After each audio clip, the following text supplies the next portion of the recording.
মিটারে আসলে এই নিউট্রাল বা গ্রাউন্ডিং নিউট্রাল পয়েন্টের সাথে মিটারের গ্রাউন্ডিংটাও একসাথে সংযুক্ত করতে হয়। এটা খুবই গুরুত্বপূর্ণ এই নিউট্রাল সংযোগটা। বুঝলাম না।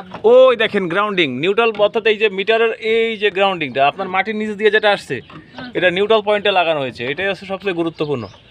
কারণ একটা আপনি মনে করেন যে একটা বিদ্যুৎ যে ইকুইপমেন্ট যে মিটার হ্যাঁ, সবসময় তাকে আছে আপনার করতে হয়। আরে এদিক ধরেন না। হ্যাঁ, এটা সবসময় মাথা গেছে পয়সে আপনার অবশ্যই এই মিটারটা মাথা পয়সে। এটা একটা সমস্যা। দেখেন আমরা একটা এই দেখেন শুধু শুধু পালস দিচ্ছে, এই যে দেখছেন লোড ছাড়া পালস দিচ্ছে।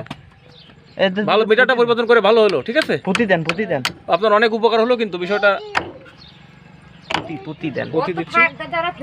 আচ্ছা, আরে শুধু মিটার না, যে কোনো বৈদ্যুতিক ইকুইপমেন্ট সঠিকভাবে গ্রাউন্ডিং করা উচিত।